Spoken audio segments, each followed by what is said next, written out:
And like that became that no matter what we were doing, if we were doing it in insurance or toothbrushes or headlights, we were doing it with passion and service, and that we were people that deeply cared about the way that we lived our lives.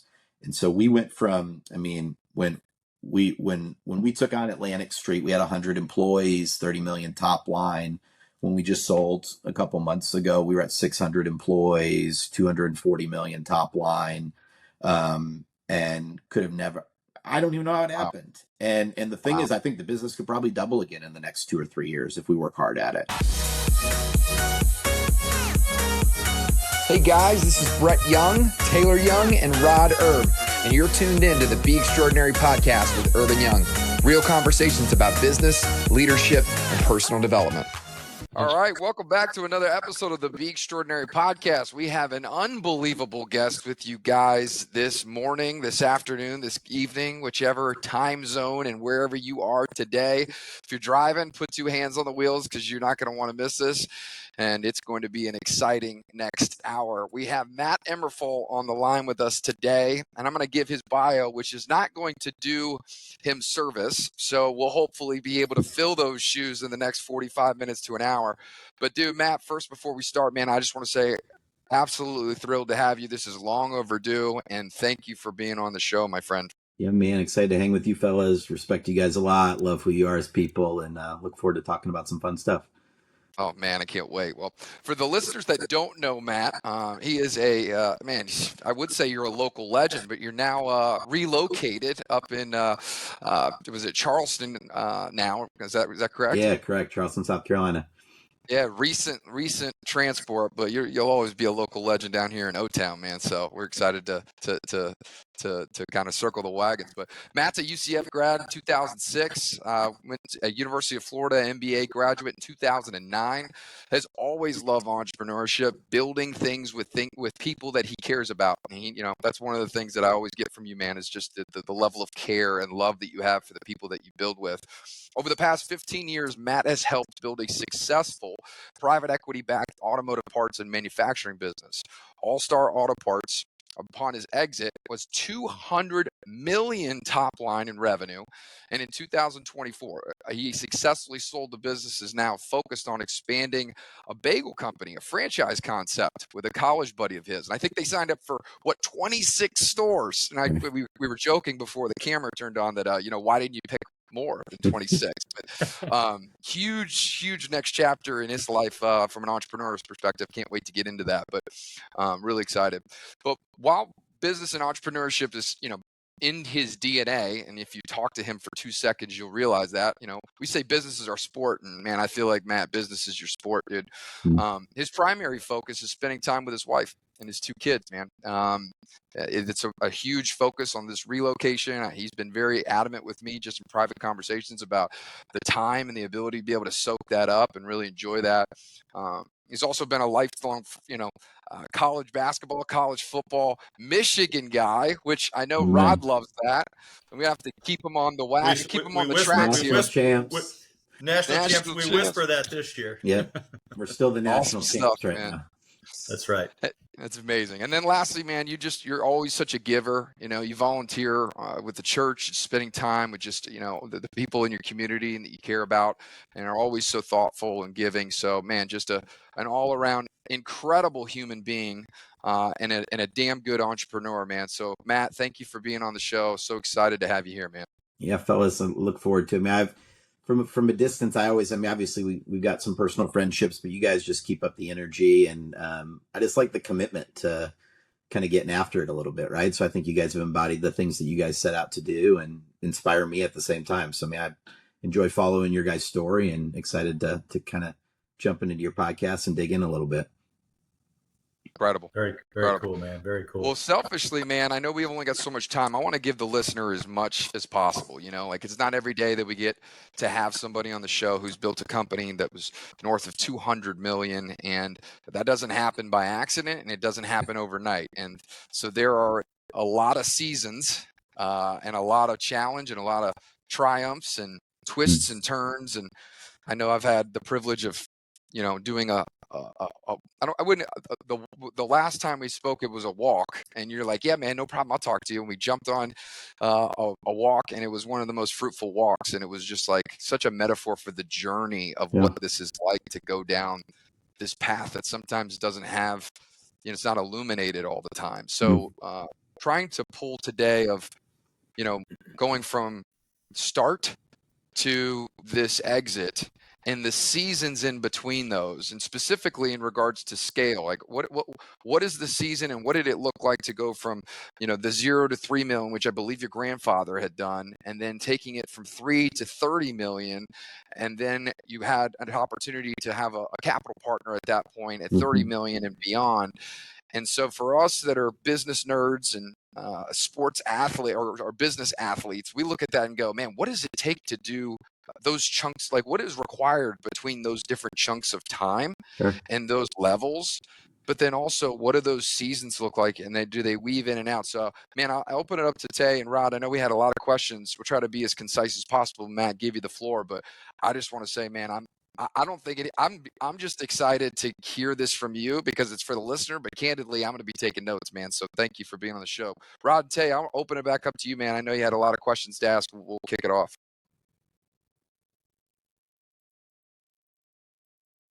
Uh-oh, Tay, you're muted, buddy. There you go.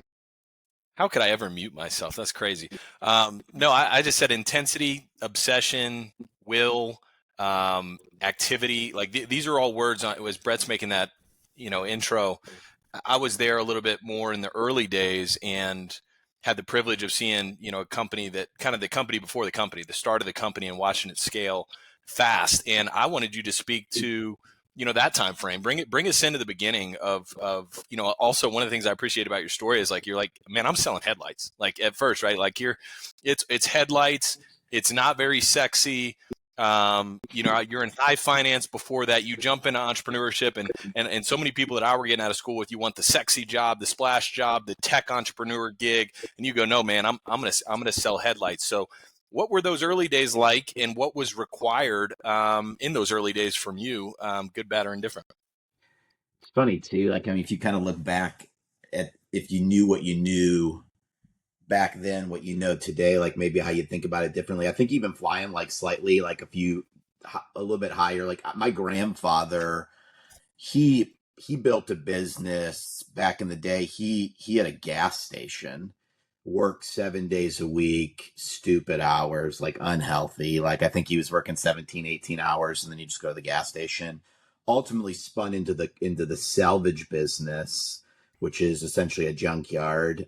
Salvage is a nicer way to say it, but on the first or second week that he opened his salvage business, they were changing oil on a car, and something backfired, and it had been caught a can on fire, and a guy threw it up in the air, and it caught my grandfather on fire, and he had 75% of his body third-degree burns, and he was in the hospital for a year. And then he came back out of the hospital. Like it was bad. Like he's lucky he was alive. Like if you saw him, he had burn marks on his body and things like that. But he ended up going from there and grew the salvage yard, obviously with the help of other people, including my dad and my uncle, but grew the salvage yard into the largest in Michigan, and then sold to a group called LKQ, who is a $13-14 billion company today. But that was the third one that they bought back in the day. So he sold the company in 1998, then spun off and did a few auto auctions, ended up selling that to Mannheim. So if you're going down Highway 50 there in Winter Garden, you'll see the Mannheim, one of their biggest ones. And they bought my grandfather's auto auctions. So kind of before I even got in the story, there was, I watched businesses be bought and sold. And I think kind of like, sneak peek to any of this stuff, like when you have a little bit of a model or a replica of who you want to be like or what you're trying to do, it just makes it a little bit easier, right? Like, I think that it just kind of says like, man, I'd like to be like, my grandfather didn't graduate from high school. He accidentally punched one of his, I say accidentally, he was working the night shift at the GM plant, fell asleep in high school. The teacher woke him up and he got startled and punched the teacher and got, oh my gosh, got expelled from high school. And never finished, right? And that dude smoked it, right? And so like you wouldn't know it. And so because of some of the family dynamics in my family, like I didn't want to be part of the family business. So, and I don't think that's like, family businesses can be kind of messy. I mean, you guys have a family business at some level, right? And you've done a nice job of kind of trying to figure it out, right? But it's like weird when you got kind of these family dynamics. But I think for me, I just never, I couldn't, the guys that I went and did private equity with are still some of my greatest friends today. Like one of my closest buddies was my boss. And I just was around them and saw like in a 3 or 4 year kind of like incubation period. Cause even some entrepreneurs struggle with like, dude, I don't want to go work for anyone. And like the reality is like sometimes when you can learn on someone else's payroll, while still giving a great effort, it's not like you're just completely mooching. It's like a really, really cool kind of place to learn. And for me, I worked with these dudes and just learned a lot about like who I wanted to be when I grew up. I love the dads that they were. I love the husbands that they were. I love that they like did good work. And so for me, that then parlayed into, I got to do something different because this was in '09 during kind of the real estate crisis. I was working at a real estate private equity firm. And I just realized, man, like we were hitting home runs, but I was always yelling from the stands. Like I never got the chance to run around the bases. And I didn't need to be the only person running around the bases, but I wanted to make sure that if we kicked some butt, that I had a chance to run around. And so Amy was, my wife was working at Marriott at the time. And I think I was making $42,000 a year and she was making $50,000 a year. And we took a home equity line out on our house, which is not an advised strategy for funding a new business, but got in the game. And I think that for me, like we made profit in month 2. And I remember being in a box truck that I bought on Craigslist for $2,400 and crying in the truck because we actually were able to pay our bills. But I went from 0 to 50K on that home equity line in like 12 minutes. And I was like most entrepreneurs out of the gates, especially, I think struggle with like wanting to look a certain way instead of like being a certain way. And for me, that's kind of where the hunger started. I had seen it in my grandfather. I'd seen it in my dad.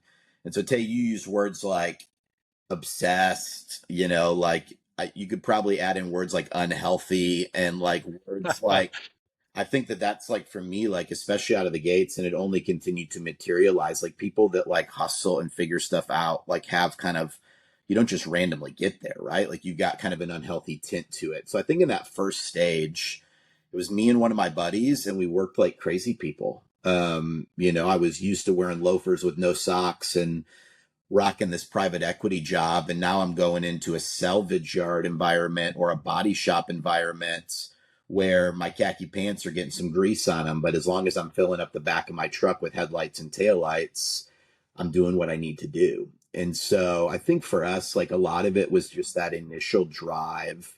And then I think in that initial stage for us too, it's like, I didn't know what a budget was. I didn't have a strat plan or some type of like a forecast for what we were going to accomplish in year 1 or year 5. I just wanted to do more in month 2 than I did in month 1 and continue to keep kind of scaling it. And so, when we got in the mix, we already had a Michigan and a Tennessee location. That was my dad and my uncle. And I think we were maybe at like 3 million in sales overall. And so for us, it was just getting in the game and trying to focus on like, what are the simple ways we can kind of block and tackle. And at that time we had just a Florida location. And we realized pretty quickly after 12 months through the help of my private equity buddies that I had worked for before, they're like, you should scale this business. And I'm like, what does scaling a business mean? Like I had just been in the incubator, right? Like just doing work. And I grew up watching a business that only thought about 50 to 100 mile radius of the zip code that I lived in, and didn't realize that if we had more locations around the country that we could actually go faster. And so that's when we got the courage to try to launch a location in Texas, in San Antonio. And I took this dude named Mike Gunderson, who I love today. He was a debt collector for Chase credit cards. And we met at a small group, Christmas party. And that dude moved to San Antonio. and I gave him Wow. 10% of the company. I didn't know what 10% of the company would be worth one day, but it worked out really cool for him. And he moved to San Antonio and started building a business. And I think those are some of the practical early things that worked for us, right? Is like we didn't know what we were doing. We just knew that if we worked really, really hard, and really, really hard wasn't like, oh my gosh, man, I worked, 8 to 6 today, like we worked like crazy people. And it allowed us to get into the game that we figured out if we really, really narrowed down what we wanted to do and really focused hard on it, we can make some good progress. Matt, you mentioned something, Matt. I wouldn't mind circling back to if you're cool with it. Is Yeah. you talked about having kind of the fabric of seeing businesses bought and sold by your granddad and your dad. What age were you when you recognized that kind of fired you up, or was it later that when you got into it that you recall that? It was definitely what was that seed was planted. It was through in my them. fabric, right? I mean, like, and that's the thing. Like, you can't. A lot more is caught than taught, right? Like, so it's just being around. Dude, guys, if you saw my grandfather, that dude never. I love my grandfather. He died 2 days after I got married, and never saw me run a day of All Star. And so like there were times along that journey I would have loved. Like if you saw my grandmother today, she's 87, still goes to work 5 days a week, lives in an assisted living facility and drives herself. But I mean, she wears the same 4 shirts and doesn't really give a care about like so many things. Like she just knows how to work, just wildly generous and just like a great human. And so for me, just being around that, when I was 14, that same grandfather gave me a truck, and I had an F-150, clearly didn't have my driver's license. And I hired some 16-year-olds at school, and we started a landscape company, and they would drive my truck around, and I would go door to door in the neighborhood and procure landscaping businesses. And we made a lot of money as a 14 and 15. I had that my whole high school career. And so like at a young age, I was like aware of like, gosh, I like this. Like it's fun I like winning. I really, really enjoy interacting with people. And I love doing it with people I like. And so for me, I think that was what we always kind of created, even at a young age. So I think that DNA, like, you didn't have to force me into it. I didn't stumble into it. Like I was around guys like my dad and my grandfather. And then I would say as I got into college and into my 20s, that entrepreneurship was professionalized, and was more of like my dad and my grandfather, who I respect dearly. They were like what I would call like they didn't know how to scale anything because they didn't know, that wasn't their DNA. They didn't know what they didn't know either. And so for me, because I was privileged to sit around some people that say, holy smokes, like you can go faster. That's where I was able to kind of leverage some of those things of just good work ethic with some smarts behind it. Matt, that's fantastic, man. One thing I wanted to ask is, so you get to 12 months, you have your buddies in private equity saying, hey, you really got something here. What do you think about scaling? Curiosity of when that moment or how that moment felt it through the lens of, we call it a team building lens in our business, right? And in the early days for us, a couple of those key hires, you already mentioned a guy like Mike Gunderson and obviously a good buddy of mine, that AJ Tyler, that you ended up hiring a couple years into this journey. Bring me through where this first season kind of translates, where you go, hey, was there a couple of key hires that were really involved early? When did you kind of know that, hey, I got something, but I also am starting to build this team to take me into this next season? How did that transition happen? I think for me, and like you guys are sports guys, like what I would liken it to is like, you just, every once in a while, you're like, I think I can make that shot. Or like, I'm not afraid to sling it because like, or the pin is on the left side of the green over a bunker and I know that I haven't hit it left once today. So I'm going to go at the pin. And like, for me, once we got Texas going, and I actually realized like one of the unique things we did along the way, and there was a dude named Preston that helped me back in the day. We were in this like building off of Orange Avenue, that I was renting, and we were running out of space. We were leasing all the spaces next to us. And I'm like, this is dumb. Like, we got to figure out something different. I'm like, I'm going to go buy a building. And I looked at a building on Oak Ridge, which was not the best area, right? Maybe it would have been fine, but he asked me what my budget was. And I said, my budget's $400,000 to buy a building. And he goes, can I show you something? And I'm like, sure. And so he drives me down the road to Orange in Michigan and shows me this facility that was $1 million next to a Target. And I said, my budget's 400,000, not $1 million. And he's like, can you find $100,000? And I'm like, yeah. And he's like, then let's buy this building. And I'm like, what are you talking about? And he's like, well, if we buy this building, which is 3 times the size of the other building that I was looking at, and you can see Target in the neighbor, like, this is a better investment and you can pay yourself rent. And so, like, things like that I ended up buying that building, and now I bought majority of our buildings along the way and was able to kind of create this rhythm of this. But what I would say, like, eventually I became less scared. And I was never scared because, like, we started the business, right? Like, I always figured we were going to figure it out. But all of a sudden, when you're like, oh my goodness, like, if I open one here and I open one here, and it didn't require a ton of money to do it. I just bought a building in a new area, found some dude that was already on my team or girl that was on my team that wanted to go, and said, let's freaking do it. And, like, before you know it, we went from 1 to 2 to 3 to 4 locations really fast. So we opened in North Carolina. We opened up in Pennsylvania, put my cousin in one, put another dude named Mike who had worked with us for a long time. He went up, and these guys are, like, loving it, right? And, like, these are people that, like, I built, like, I've always called it my Top Golf crew. And, like, and what that always meant to us was, like, these were the people that I go grab a drink with after work, or when we would celebrate something, we would do it together. And it became personal for them, like, that they wanted to. It is the most humbling thing when the people that you're working with want to win just as much as you do. And they don't necessarily even have as much upside as you do in it. And that's, like, super humbling to be part of that. But for me, I started to see the business where I was like, oh my gosh, we're winning. And, like, it started to get to a point where we got to the 4 locations. And then what happened at that stage was I had 4 other partners. One was my dad. One was my Uncle Keith, who ran our Tennessee location. One was my varsity soccer coach from high school, who happened to be one of my best buddies' dads. And the other one was this guy called Uncle Steve, who was my dad's best friend. And those dudes were in their, like, 60s, which is nothing wrong with that.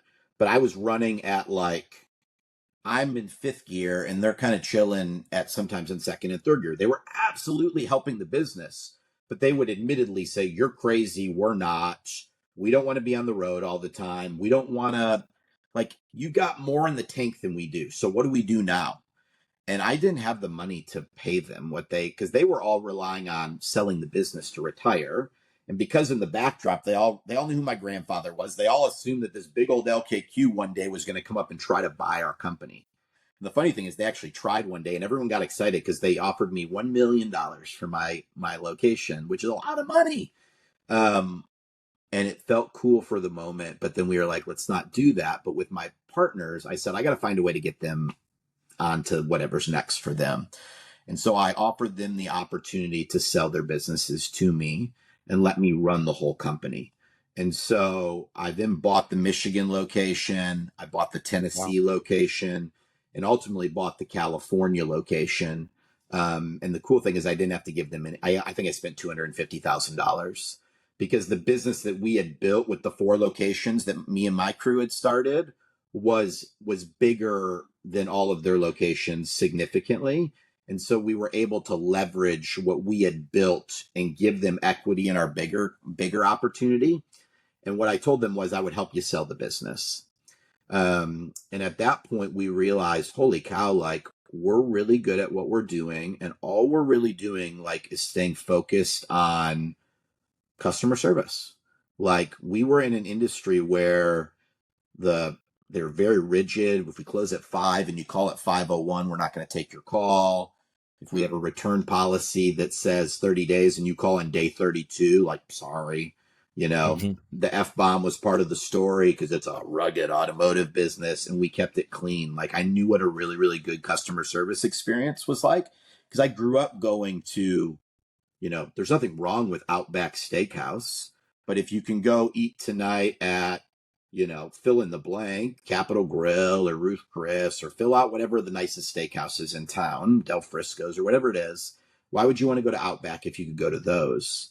And I felt like that kind of experience that the industry is that they were very used to like this, like simple, and we kind of took that up another level and they were like, holy smokes, like you actually care about us. Like you actually know us. And so as a result, we just differentiated ourselves really, really fast. And so that made a big difference for us in that realm. Yeah, and there's so much there. Matt, let me ask you a question. That's crazy cool. I mean, that speaks to like, the opportunity with Taylor's mentioned the quote unquote non-sexy business. I feel like our business is a non-sexy business to some extent. People are calling every day and they're not necessarily thrilled about talking to you, but it's an opportunity to connect with somebody every single time, and that's the opportunity, right? It's they're almost as if like the industries you're just expecting somebody not to hear on the other line. That's really cool. I borrow a lot from that. One of the questions I wanted to ask you, because it's something we're going through right now, and maybe I think this is kind of one of those questions that beats back in your head. Was there a conversation of, do I need to focus on growing this location that I currently have and getting more out of these? Or do I need to focus on going and getting more locations? And was there a moment where you said, okay, I've gotten this to where it's big enough to where I feel like I'm getting a diminishing return on this location and I'm ready to go open another one? For me, like in my world, I thought that it was trying to replicate what we had already done once, just because, so like in our business of automotive, like shipping times was the big deal. So I needed locations within a 1-day radius of population centers. And so for me, that's why we opened more locations, because no one's ever, we were an interesting business because we were wholesale commercial based, right? So we never had any walk-in business. We were shipping packages all around the country. So like if we needed locations in those areas, but what was hard about us, because we were remanufacturing, we didn't have robots doing it, we have humans, is that like the consistency of quality from one location to the other is not perfect, right? Just like in your business, right? Like you guys have grown these. I mean, you guys have a business that everyone needs, right? The insurance business is no different than the headlight business and very similar, right? Everyone needs headlights on their car and everyone needs insurance. You're going to choose who you use. People have a choice. It's not like it's like mandated, like that you got to go with All-Star or Urban Young, right? I mean, like you get to choose who you use. So you might as well be good at it. Because if you're not good at it, people aren't going to choose you. And so in our case, opening these other locations, it became more about who was opening them and less about where they were. And so for me, when I knew who the human was that I could build with and get them, like I knew them and I knew their families and I knew what they were up to, right? And you give them an opportunity. The fun thing that happened with us is that like a lot of people would be like, well, what is 10% of the business worth? Like, I will tell you this, every single time we sold the company, we sold it twice. I told them like a day or two before we did it, and they had no freaking idea. And they're like, what is my 10% worth? And I told them, and they were like, that's life changing. And for me, that was the coolest part, right? That's what's so hard in the leadership standpoint, is finding a team that really trusts you and that you actually care about them. And I think for me, what happened is that we built this team that would do anything for us and do anything for me and the crew. And like, as a result, they crushed it. And we cared about each other, right? So it became less about, to your question, Brett, less about like, it wasn't until we took on private equity that we got sophisticated, because up until this point, we're very much like elbow grease and grind, and like, it didn't matter that I went to college. We just knew how to fix it, and we knew how to treat people the way we wanted to be treated, so we pounded it with them. What's more important? I think you just answered it, but I want to get clarity on this. What was more important when you're making decision, location or operator that was going to run it? Operator, no doubt. Like you can do, it's no different to the bagel business that we're moving to, right? Like you can let the real estate people figure that out, right? Or like, I mean, even in the private equity world, I think we spent like $500,000 on a study to tell us where to put locations. And I was like, what? Like, it doesn't matter if you know the exact location to put it, if you got some bozo running it that just doesn't know what the heck's going on, right? Amen, because man. like, I don't have time to babysit everyone, nor does anyone that's in leadership. You want people that are going to bust their tails, whether you are with them or not, because they actually know what you're doing.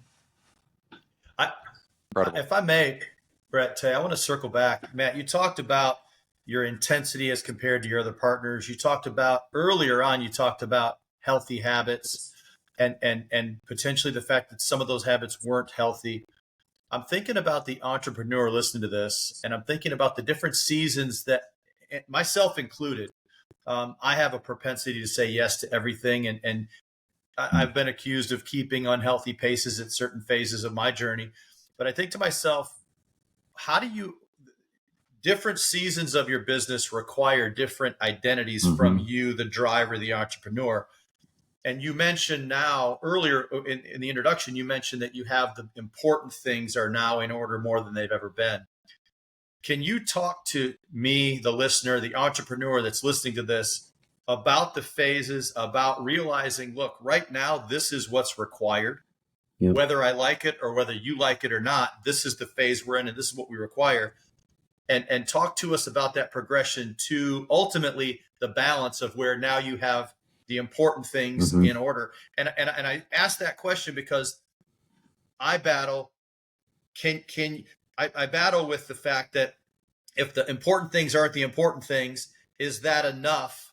Is that okay compared to the phase I'm in and I got to do what I got to do? Does that make sense? Totally makes sense, man. I think that I don't know anyone that hasn't like smoked it in the world's eyes, right? Like, or become like perceived successful that wasn't like somewhat unhealthy in the way that they go. I mean, like it sucks, right? But it's an honest reality, right? Like in order to become an expert at your craft, in order to become an expert at people, like you got to go harder.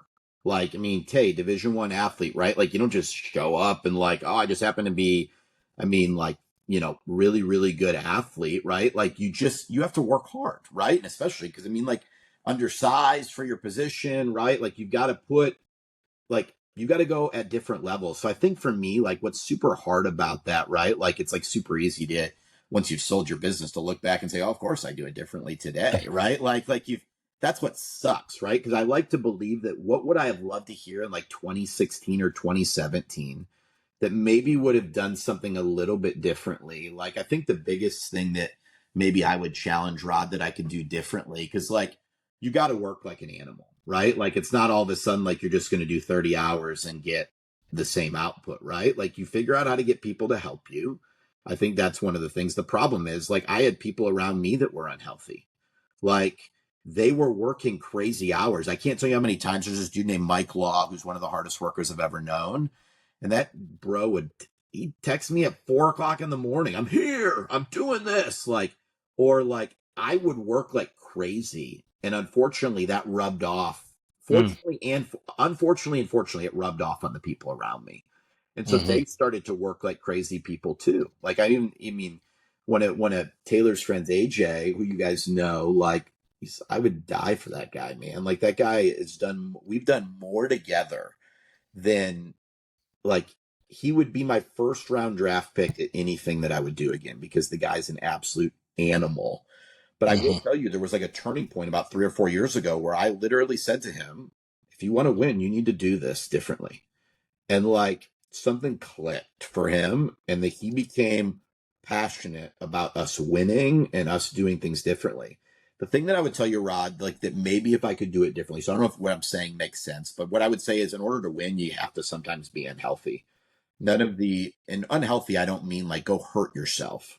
I mean like it takes more than normal in order to get extraordinary results. And so what I would say though is what I wasn't good at along the way was having good, honest conversations with the people that mattered the most to me. And so like no one ever raised their hand and said, you're working really, really like a crazy person, and it's not working for X, for picking up the kids, for our marriage, for fill in the blank of like the tough conversations that no one really wants to have. Because you can still kick some butt and crush it and go hard when you're actually able to say, hey, babe, this is going to be just for the next week, or this is going to be for the next month, or we're actually talking about it and working collectively on it. Because what I've found when you work hard is that you go off on this island and you just become so freaking laser focused that everything else around you just doesn't matter. Mm. I have a friend, Rod, that we share that crushed me recently, where he said to me, he said, "Hey man, why do you work so much?" And I'm like, dude, it's just the way I'm wired. I've watched my grandfather at a young age. I've watched my dad. I've watched all these people just work like crazy people. The people I respect a lot in life just straight go for it. And he said, hey, if I knew you for anything, like if you should ask the people around you, like, what do you know me for? Like, what do you, when you think about me, what do you think about? And what I realized recently, and one of the things that was like a big turning point for me, is I was known as a person that was a ridiculously hard worker, who was extremely successful, that loved Michigan football. And like good and also so sad at the end of the day, right? Like, what do we want to be known for at the end of the day? Man, oh man, And, that's and for so. Yeah. me, he said to me, I know you're a great guy, man, but like you're known for always being gone. You're Mm. known for always being on the road. You're known for just absolutely being so locked into your craft. Like, and is there a way for those margins to maybe be wired a little bit differently? Because at that point, what happens is I actually feel like in that incubator moment, guys, like you got to go like a crazy person. But Mm-hmm. eventually your business gets to a point where if you would just let other people help you, you can do a lot more. But you're so used to being hands on the wheel, entrepreneur, let's freaking go, that I didn't realize how obsessed I was. I didn't realize how deep I was in the story. And I didn't know any different. And at that point, things had broken in my story. And no one really knew because we weren't having honest conversations with each other. No one was saying to me like what my buddy Christian said to me when he's like, bro, I want to know you for different things and I don't. And What a having, good buddy. he's one of my best man. I mean, You know? he saved a lot of my life, and he has changed where we're going in a lot of ways because of the ways that he leaned into my story and said the really, really hard things to me. And I think that that's often where it gets unhealthy, guys, right? That's the unhealthy that I'm talking about. It's like, why would you, if you see a friend bleeding, why wouldn't you tell them you should go to the doctor? And at times we see these things, but we normalize them, or we don't want to say, bro, like, why do you, no, we don't say, hey, my name's Matt. You know, I've got 50 grand in credit card debt. I'm drinking a lot on the weekends, and my life feels like a mess. Right? We say, "Hey, my name's Matt. I'm an entrepreneur. I built that wasn't my story for what it's worth, but like there were broken things that other people were seeing in my story that no one was saying to me, and I was Mm-hmm. so in the weeds of winning and going for it that I missed out on that stuff. And that's some of the things that I would say when you measure work ethic in those things. It doesn't mean that you don't work hard. It's just that you're willing to actually like finding a few people that'll be honest with you along the way that says something's broken here, guys. Let's figure out how we win still and not let it get more broken.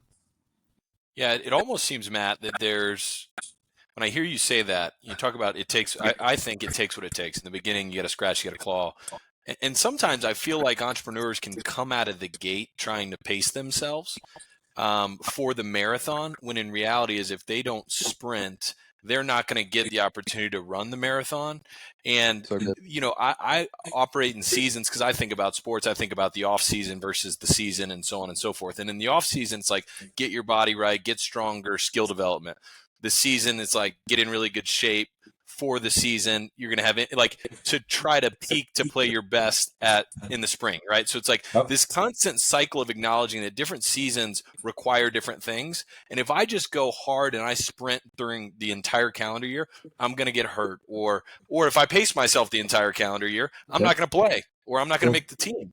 So I think about that and it's like, but then it's the acknowledgement. Okay, cool. We've already brought awareness that you have to sprint, but man, there's such a threat that when you get into the new season and it requires different things. Well, I know sprinting. That's my comfort zone, right? So yeah, it's good to say that I have these people around me that I trust, but I really just am very comfortable with this pace because it's part of my identity now, right? And so it's like that's what I hear is it's got to be very aware. And then if you're in the seasons, you can have those conversations with people around you. Hey, babe, this is 3 years. I'm going to tell you right now, 3 years, I'm going to give it everything I have. And of course I'm going to be there for you, but I need to be obsessed. All right. And and let's check in at the 3-year point. Let's make sure that I'm doing things a little different for the next phase, but I'm going to make no apology, right? I think that's what I borrow from you, is like the level of candor and transparency around your circle, Well, if you can have it. Well, and just to even be able to have a conversation with the people that are important in your life, it's okay that like everyone's maybe not on the same page every second, right? It's okay to be frustrated with a season. It's okay to say, "Oh my gosh, this is brutal."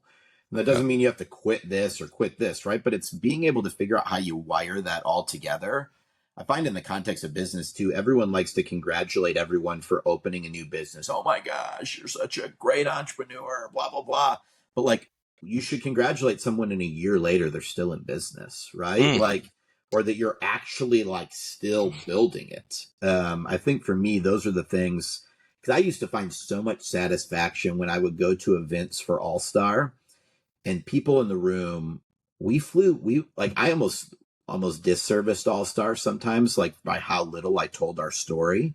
I loved being kind of this like quiet assassin that like I knew that we were the strongest player in the room, but there were 3 or 4 other people in the room that thought they were huge because they made more noise, and I just liked that we were going for what we were going for.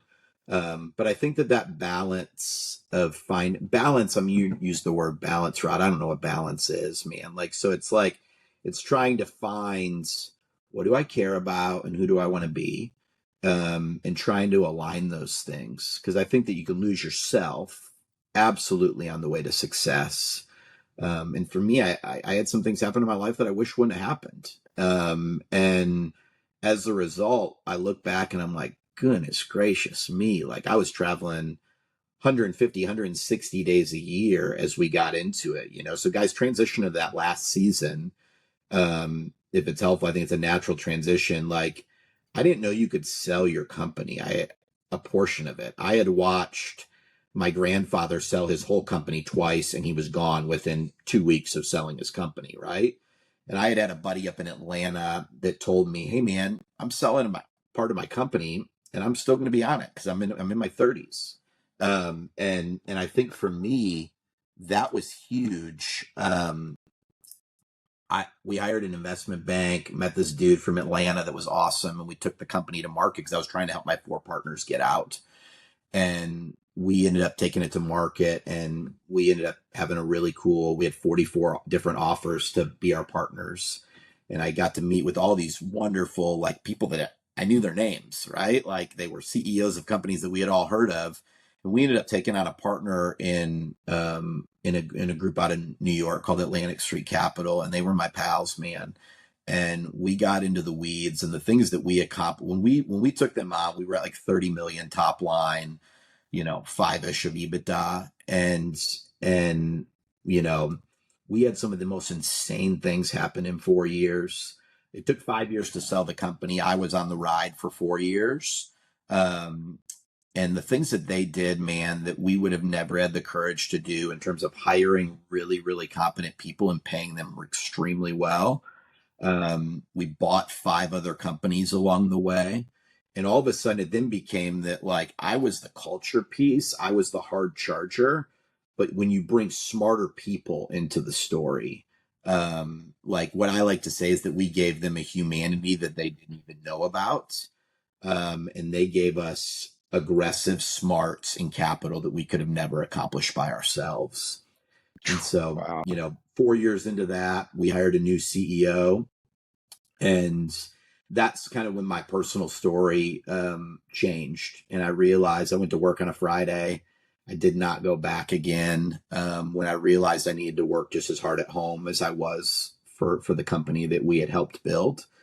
And I transitioned to giving everything I had at home. And for me, that's what's changed kind of my narrative this year. And being able to kind of focus a little bit more of my heart on what I think I wish I would have maybe played the story a little bit differently, but we don't get that chance in life, right? Like when stuff happens and you're staring down the barrel, you only get to choose what you do today and tomorrow and hopefully many days going forward. But I ended up backing out of the company, and it's fun when you realize, man, I've been able to leave an impact on something that still functions far beyond something that I could ever could have ever created. And as a company, we were able to align, I would say, our biggest brand principle, because we hired fancy people to help, a guy that unfortunately just passed away from cancer a month or two ago that had a huge impact on us, named Ken Birch, helped us figure out that as a company that we were redefining the auto parts experience through passion and service. And that became our rally cry. And like that became that no matter what we were doing, if we were doing it in insurance or toothbrushes or headlights, we were doing it with passion and service, and that we were people that deeply cared about the way that we lived our lives. And so we went from, when we took on Atlantic Street, we had 100 employees, 30 million top line. When we just sold a couple months ago, we were at 600 employees, 240 million top line, and could have never. I don't even know how it happened. And the thing is, I think the business could probably double again in the next 2 or 3 years if we work hard at it. Wow. Now, what's the timeline on that, just to give context? 4 years. So how long did it take Well, to it's get to called 30? August 20, 2019, and then August 20, 2024, 5 days to the year. Wow. And so like there's so many really cool people that I would say were really ordinary humans that had fire in their bellies that just knew how to work. And so when you do that, you find the people that you can grow with. Like, I'm pretty confident that, and that's why I'm going to try my hand at bagels. And there's a group called Jeff's Bagel Run in Central Florida. One of my closest buds from when we finished up college, we sat on a panel together, and he built a big cell phone repair company that he ended up taking nationally on a franchise level. And wanted something new, and these bagels that we're building they're baking are fun, really cool business, and we just both want to create community and create culture and redo what we've already done before, but in a way that we see the world a little bit differently. And so that helps, because it's a little different the second time around, when it's not like this is my chance, right? Like I would say that the pressure is a little bit lower. And that we can kind of operate a little bit differently because of some of the experiences that we're able to apply that we've learned along the way. Man, what a cool narrative, and just an incredible timeline, man. Obviously you've had a lot of conversations, but just hearing that from you right here, just that small segment, is just so cool. What a magical, incredible, just life experience that you're able to live the last 5 years. That's awesome. I'll tell you one thing that's coming to mind too, guys. I've never sat down and done it like this. I'll probably value the recording this podcast as much as you guys maybe will, right? Because I've never sat down and told my story because I was too busy living it. It's just, Brett, you and I even talked about on our walk, right? I think you guys are great marketers of what you're doing, and you're actually doing the work that you're talking about, but it becomes also focused on less about what people think about us and more about what we're doing. That's ultimately you're going to be known for the way that you treated the people around you. And I guarantee you, if you treat the people around you well and you care about what you're doing, you'll win. And I think that's for me, winning's fun. Winning's contagious. Winning is, but for me, I never, got too stuck on that. And some of that is a fault. I talk about it in counseling, right? If I could just actually celebrate some of the things that we've done, right? And be proud of them and own them. That sometimes hiding or living in the background, sometimes it's beautiful. Humility is a great intended quality, but also it helps the people around you soar when you let them know that they're winning and that they should be really, really proud of what they're doing. Wow. That's a clue right there, man. That difference in how you approach that is massive.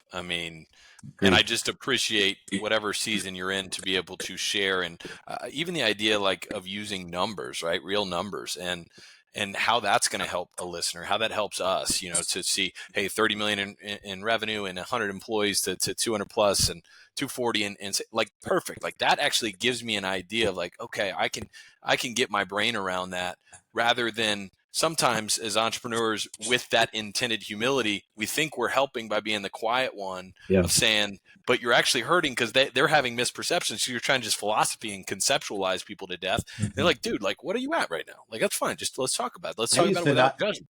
I used to kind of like to be like the friend of our customers. And I realized that like me kind of like crouching down a little bit sometimes made a customer feel like that we weren't going to be big enough to take care of them at a national level. And so I started to kind of figure out how to weave in like, no, like, yeah, we can handle you. Because guys, like in the automotive space I was in, like to even call them my competitor would be silly, but they were 13 billion top line, right? But like Whoa. people were dying for an alternative. And so, and they're still dying for an alternative today. So they're looking and saying like, how can you actually take care of me? Right? Like, how can you actually do things? Right. And I think that that's where what I realized is like that when you show up and you actually like stick your chest out in a way that is like more with like, I'm proud of who we are, right? I'm proud of our company. I'm proud of that logo I get to wear on my chest. That gave my team the courage to say like, yeah, let's go. Like we just committed to something. Let's go do it. I have a question, Tay, but I didn't want to jump you, man, because this is awesome, Matt. Thank No, you. ask it, man. I wanted to get some tactical on some recruiting stuff and people stuff. But I go ahead, buddy. Well, that's kind of where I was going to go a little bit, but I wanted to maybe we'll go big picture, and then you can narrow it down. But part of that walk, I was going through a tough time. Just one of those seasons where you go into a little dip and you start asking a lot of questions, and you're looking around. And I've got my two amazing partners, but I think they encouraged me, hey, you should talk to Matt, And so I called Matt out of the blue and said, hey, man, I'm just, I'm in a little bit of a slump, and I'd love to just pick your brain if you don't mind. He's like, yeah, man, absolutely, come into the house. Had this awesome walk, and I was able to, just listen. And he was so great and gracious. But, part of that is the journey of like, there's just these big challenges that show up at different levels, like you guys said, like, and I think all of us are benchmarking, because if I hear somebody where they're at, I go, okay, that's where I'm at during this process. Okay, now I have context to be able to apply it. That's why I think it's really helpful. But there's just these different challenges that show up at different levels. So I wanted to just kind of peel that back a little bit for somebody that may be on that journey wherever they are. What was maybe the biggest challenge that if you had to give one biggest challenge that you personally faced as the one driving the ship between the 0 to 30 range, what would that be? And what was maybe an antidote that kind of helped you overcome it? And if you did, and then the last stage, the last 5 years that you just talked about, which is incredible. What was the hardest, biggest challenge that showed up new in that stage? And, what was kind of the antidote of how you overcame it, or if you did? That's a good question. I'd say on that initial stage, so much of growing an initial business is like you build it around yourself, right? Because like we didn't look up and like I told you before, like I didn't say like our goal this year is 8 million in sales and then 12 million. Like we just said like just go, like hurry up, like like Wow. and it, thank goodness it just kept growing. And I think for us, the challenge that I would say in that initial thing was just like I was always kind of afraid to invest in more people. And I built it pretty heavily around me.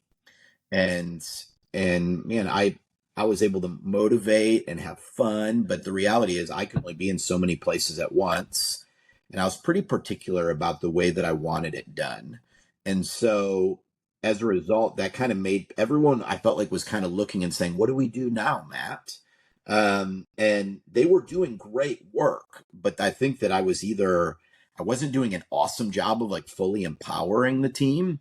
I kept a lot of it running through me. So where I was where we would have the most noise. And like, I mean, I'll never forget someone telling me that when I had a bad day, All Star had a bad day.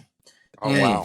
And I was like, Dude, what are you talking about? And they're like, when your attitude sucks or when you get on us, Wow. it crushes around us, right? And I'm like, okay, that's not good, right? Because if I get hit by a bus, then we're in trouble, right? And so, like, I think that was what I would say in kind of that initial phase was just trying to figure out like how I can either have the courage to maybe bring in a little bit more help sooner, realizing that like probably some of our talent levels limited what we were able to accomplish in a short period of time, right? Because like, I mean, if you guys fast forward to the second season, I was the fourth highest paid employee at All Star, and I was the CEO. And not that it matters, but like we hired these awesome people, who were coming from companies that I had heard of. But I stand to benefit the most if we won. So I really didn't care. And so like for me, I was like, as long as I can do what I want to do and take care of my family, I'm cool. But I think as you went to that next level, being willing to say, I don't know what I don't know, and willing to listen. Because the resources that we brought into all, I mean, we were paying for national that's what private equity really brought to our story. Because if you tell someone you're a private equity backed company, they're like, "How's that going for you?" Like, because it can be really noisy. If you would have told me I'd partner with New York private equity, I'd be like, "No way!" Like, find me someone in Charlotte or like Birmingham. Like someone that like is a little bit more my kind of speed and values. But we kick some butt because I actually just wanted to be almost told what to do because I'm an executor. I'm not necessarily as much of a visionary, and I find that a lot of entrepreneurs are. They're actually unwilling to ask for a ton of help. So some of their mistakes they bring into they internalize because they don't want anyone to know they're screwing up on stuff because it kind of hurts the reputation a little bit. And when you kind of got some people, so I think in that second season, just being willing to say, what do you guys think we can do better? And so it went from everything being about me and everyone looking to me for answers. It was actually liberating to be like, hey guys, what do you think about this? Wow. And I loved it when people made decisions. It's awesome. Sometimes they made decisions I hated. But like no one was ever, if you either trust your team or you don't, you got to give them the ability to do stuff. Was well, let me rephrase that, Matt, because it's almost like there's a polarity between those two seasons to an extent, right? And I think that's what you're saying. Did that happen over? I mean, because regardless of how much humility all of us have, the fear of it not being done right, the fear of, not, I don't know. For me, I think about like I want my team to see that I'm putting in the work. I want to lead by example. I don't, and so when I hear your story in regards, I think some of that is like, hey, look, I'm gonna be right there with you. Like I'm gonna go hard in the paint with you, and then moving to the next stage, was that a hard transition? Did it happen overnight? Was it something that you had to learn and things happened along the way and then you had to learn from them and back off? What does that process of evolution actually really look like when you're moving at such a fast pace? I think my journey with entrepreneurship struggled to trust other people because I felt like I was prideful a little bit and thought, I mean, and when you're winning, it's hard to not think that you're doing a good job, right? And so like I think that when you were able to say like, holy smokes, like I didn't realize, like they would be like, what you think is endearing, we don't think is endearing. Like the fact that you're doing like things that we need you focused on X, X, and X, and you're over here like sweeping the floors, which we think is beautiful, great, love your art, but it doesn't help us go any faster. And so for me, it was willing to like not care as much about what everyone thought about me. That's probably one of my weakest things is you always want to be like one of my mentor has a book that I love. And the question that is really, really important to me is, am I loved? And I see the world through that lens. And so if everyone is saying, yeah, Matt, we love you, I feel great. But if I get a maybe or a no, it sends me scrambling. And so I think that was new for me in the new season, was willing to let down my guard a little bit and say, I don't really know the answer to that question. Or, hey man, my review of a P&L statement and my finance and accounting background is not as strong as my sales background or my ability to relate with people. And so I think that kind of in that second phase, Brett, was actually figuring out what I was good at and just doing that. And realizing that if you can get some help on some of your blind spots, which people are like, I'm going to pay that person what? And then all of a sudden you're like, oh my gosh, like if you stop trying to like worry about it, because I always was like, instead of just looking at my CFO and saying, can we afford that? And he's like, yeah, it's fine. And I'm like, but we can't. And he's like, we can afford it. It's fine. And then all of a sudden, like we went faster.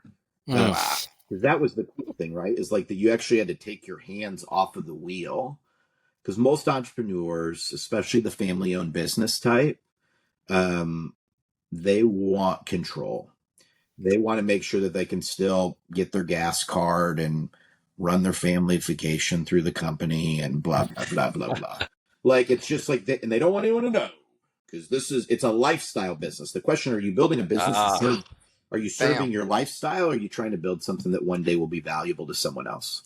Oh my gosh. That is, I mean, I could see us all emotionally rocking back and forth because the last couple minutes it just speaks to a business that scales or a lifestyle business.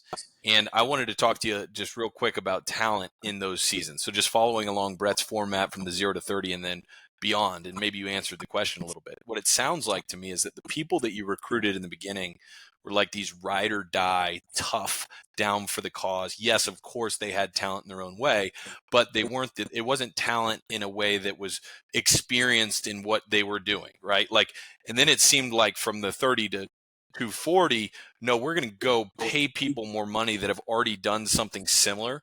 And now there's more value for their expertise rather than their will. And I sometimes see the balance of both in entrepreneurs. Like, if you start from zero and you don't have ride or dies and you have somebody that is used to sitting in an ivy tower, like, dude, I just need you to go call on body shops. I don't need you to, the P&L doesn't have much on it, right? So the fact that you can review that and that's impressive. I don't need this like super smart CFO in the beginning. We need more revenue. We need to go get more customers.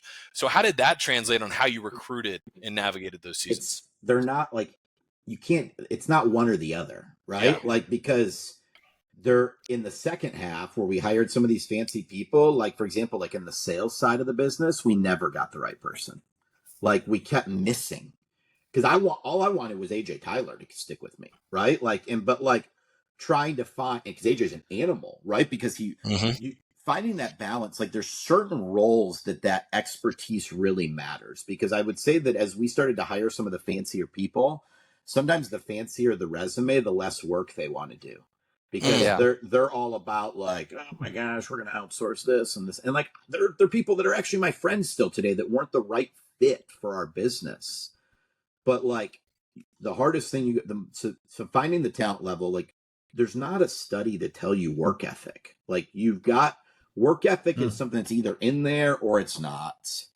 And like, everyone wants the salary, everyone wants the equity piece, everyone wants this stuff.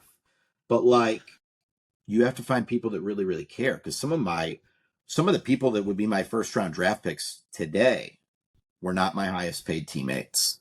But there's like, I think that you can't, not everything is like, oh, I've got this primo person in every role. You've got to be able to know what gets it done. I think that's where the entrepreneur can help, because at the end of the day, the entrepreneur typically has a pretty good feel for what works. And it's what are they willing to kind of relinquish control of. Oftentimes, I think the finance and accounting side of the business is a very easy one to give away, especially for like the person that can, like, wants to sell or is more of like a people person.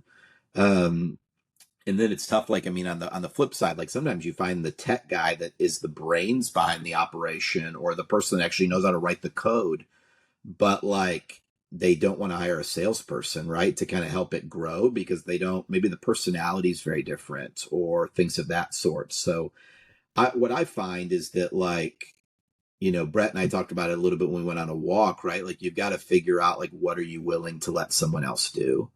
And you've got to get out of the way.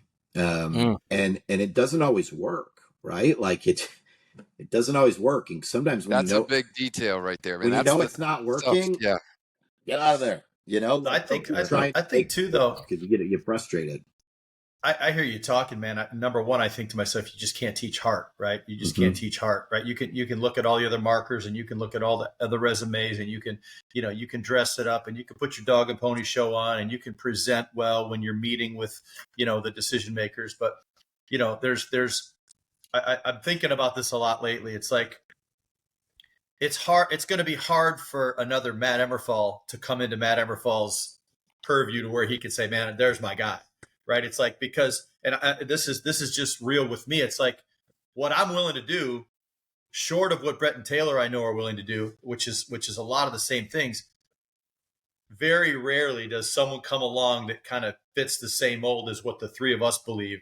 And I say the same thing to you. It's like, very, very rarely probably, and maybe speak to this. How many people came along where you looked at it and you said, this guy's a little bit like me. He, what from a motor standpoint or a heart standpoint, maybe our gifts are different, but it's like, I know that if I give this person an alley and this is your road, this is your plan, they will do whatever it takes to go down that road, even when it's dark, and find the light. Yep. So I just same page on that. And I think I get frustrated really quickly and give up pretty quickly on people that I don't feel like drink the same Kool-Aid.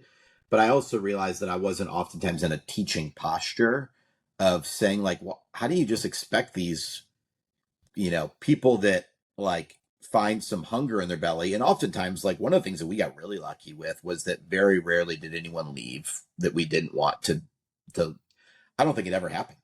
I don't know that along the way there, did anyone ever leave that I was like, oh shoot, what are we going to do now? And that's when you're kind of like, all right, we're investing in the right people. But dude, I mean, the talent helps, especially in mine and your business worlds, right? That like computers aren't doing, headlight buffing and tail light buffing. And surely, I mean, they can help procure clients for you on the insurance business. But like, the annoying thing about your business is like, it's purely customer service driven, right? So it's like literally like everyone at the same level is selling a similar product, right? Like, so you got to figure out, how do we make a lasting difference in something that someone needs, right? No one likes to change insurance.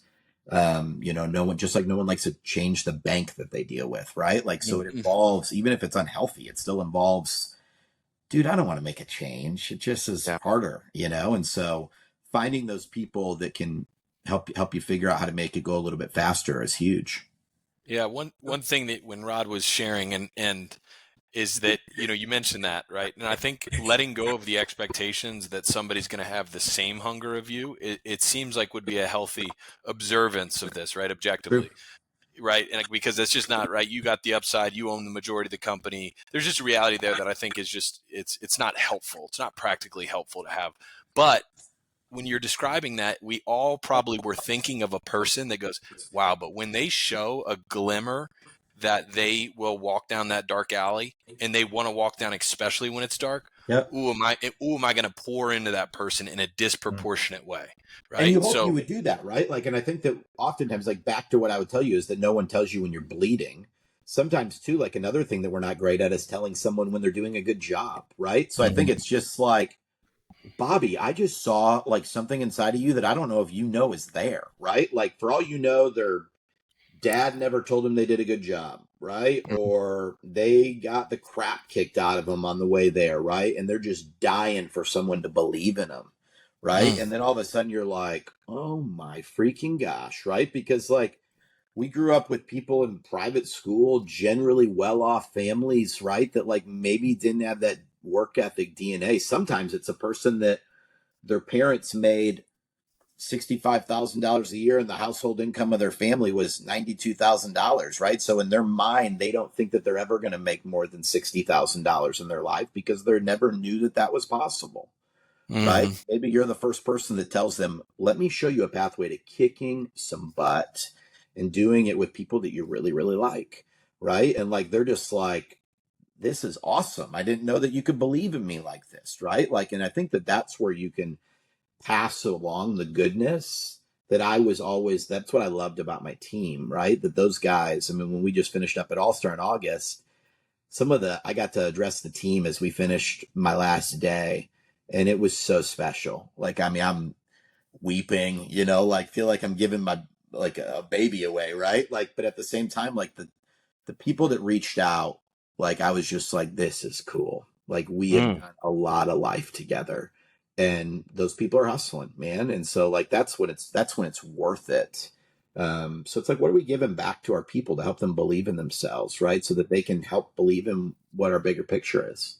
Yeah. And to expand upon that, Brett, and I want to kick it over to you. I just want to take AJ for an example. He was at a job that was fine before this, right? But he was, it's such I'm going to bring this home. almost underutilized. The pace isn't there. It's almost too much balance for that season, if that makes sense, right? 100%. And there's not this rally cry. There's not this passion. There's not like, hey, there's a mountaintop over there and we're going to start hiking because we want to go there. And so it's anything but inspiring, right? He takes the job. He's in his mid-20s and he gets connected with you. And this guy is just lit on fire for this mission and this headlights and he's moving 100 miles a minute. And then all of a sudden, AJ, familiar with a neck breaking pace from athletics, but all of a sudden he's put in this position where he now climbs with you. And I'm starting to see as his friend, like, dude, this guy's working his tail off. Like, and every time I talk to him, hey, how's it going, man? We just broke another record, man. And it was like you said, it was like no goal. It was just like, all I know is that every month is bigger, right? Every month is bigger. And that's fun. But, and he would say he starts to come out of balance. And it's been a decade of working his tail off. At the same time, he didn't go anywhere, right? Because there was this mission and there's this passion that I am willing to give more to this. And it is exciting. It is unhealthy sometimes. And all the things that you mentioned. But I'll tell you what I'm not going to do is go to a job that is underutilizing me, that I'm not inspired about, that I'm not really working that hard, but I get off at 5 o'clock and I can go home and have a drink with my buddies. Like, I've found out that that's not interesting. So I think we can also challenge personnel and challenge talent 100%. to work harder because it's more fun. Like when you're pursuing something and building something special. We love each other. I mean, like, he will be my friend for the rest of my life, whether I'll take anything he would ever need, I would give to him, and he would do the same for me. Right. And so that's just a really cool, I never forget when he came in my office one time and told me that our biggest competitor just offered him a job. And he's like, tell him to climb a tree. He's like, I just wanted to let you know that happened just in case it comes out, and it's nice when you're working with people that you're like, he wouldn't leave. Not because, and I don't take that like lightly, right? Like, I take it that like our best days are in front of us. Like, one of my favorite things when we sold the company was that AJ got to win with me. And we just have a team that, like, I mean, honestly, if we all applied for a bunch of LinkedIn jobs at like big corporations, we'd probably get passed over. If you looked at our resumes, but we crush it. And the thing is that we just know amongst ourselves that we're doing that. And that's beautiful for us, right? Like, that we don't, and that's what's hard. I think that Tay, and I'll land the plane, but I love athletes. I like people that know how to compete. And oftentimes, like, it's not that if you're not an athlete, you can't hustle, right? But like, you've got to figure out what the DNA is for the role. It's just like my CFO, Tom, who just became the president of the organization. I'm super happy for him. Like, him and I are wired so differently, but the dude was the CFO at Steak and Shake. He was the CFO at 9 West. Like, he's got a work ethic that is unbelievable. Like I feel like makes me feel like at times I'm not working hard enough. Right. Like, and I'm just like, whoa, but we couldn't be any different, right? So sometimes you're looking for just that exact mold that's a lot like you. A lot of times it's very different than you. And you've got to figure out who that person is so you can make sure it's the right fit for the team. So good. Well, I'll tell you what, we talk a lot about unhealthy. You know what else is unhealthy? Spending your time at a place that you are not fulfilled, man. And so, if businesses, we talk about business or sport, I mean, there's something exhilarating and fun of Taylor, what you just talked about, Matt, what you just hit on is like, and I think there's a lot of people that don't get the opportunity to feel what it feels like to want to put in the work and do that. And to me, that is a gift. That is a gift. And that's a gift to AJ. That's a gift to anybody that you come across that has the opportunity to come along. And we call it our core team here, Matt, and you hit on it. Obviously, you have your core team. You call it your Top Golf team. I love that. Is that what it was? Yeah, we would just go to Top Golf every time we won. That's all they wanted to do. And I'm like, let's go do something else. And they're like, no, we just want to go to Top Golf. And I'm like, okay. Amazing. Well, we say success leave clues. That's a clue, right? Call a core team, call your Top Golf team. It doesn't matter. With a group of people that are bought in, that are willing to do what's required collectively, there's almost nothing that somebody, an organization can achieve, man. So I got to tell you, the amount of nuggets and notes that and the transparency, man, the vulnerability that you've shared on this podcast, there are some people that I've met that have done cool things, and the question I ask, I say, hey, would you mind sharing your story? And sometimes, not most of the time, sometimes I get the answer, hey, I don't want to share. I don't want to come on here and share that, just out of humility. And I share with them, is like, we're here to give, and we're here to pour into people and to help people. And your story and sharing what you've shared, being vulnerable, talking about what you're talking about, it helped a lot of people today, man. And so there's that fine line of making sure that you're not gloating in humility, but also making sure that you give enough that can help somebody during their time of need, and avoid maybe some of the things, and tell them that this is normal and it's going to be okay, and that you're not by yourself. This is part of the process. So I just applaud you, and I have goosebumps, man. I just applaud you, and I just genuinely want to thank you for being on the show today, because I don't know who's listening to this today, right now, at this very moment, but I know for a fact that you helped a lot of people today. I just want to say thank you, man. That's cool, man. Yeah, I love hanging out with you guys. You guys got a great, just infectious energy to life, right? I mean, I think for me, like figuring out what matters, I think there's so many different seasons, right? If I wish I would have known what I know now, right? And unfortunately, we don't always get the chance to go back, man. But I just know that God's been super kind, and my relationship with Him is something that I'm like has changed my life, especially even in this past year, and just really grateful for an awesome family and awesome friends, right? And so then we take those things and then roll it into what we do. We got to choose what we do every day, right? So you might as well do something that you're excited about, something that you're passionate about, or otherwise we're going to sit around and waste away, right? I think that money's not what's going to make you happy. It's about doing things with people you love and having fun while you're doing it. So I think that's challenging us and getting after it. Yeah. Matt, how about, go ahead, Rob. I just wanted to kind of piggyback off what Brett said, Matt. I just wanted to tell you how much I appreciate hearing your story, but the way in which you told it, and really emphasizing the things that you've learned potentially as of late as to what's important. I think you're a stud, man. I just appreciate you being on. Awesome, man. Yeah. Thanks, Rob. I have no doubt, man. I met Matt. We hadn't shared this, and I'll kind of wrap up with it. But met Matt, I don't know, what was I, 8th, 9th grade, and he was a guy in college looking to give back and give his time, and he's just one of those guys that just a huge heart, and just always cared so much, would bring people together, open up his house and host meals. And and then you go into business, and it's cool how seasons, because you've been one of the most influential men in my life without trying to be. Wow. Right. Like, we go through seasons where we'll grab dinner, or maybe we grab breakfast, but we'll go years without talking, and it's totally cool. But, watching your story unfold and knowing your intentions, and then now this new season about kind of being a little bit more vulnerable and transparent about kind of what you did well and what you wish you could do different.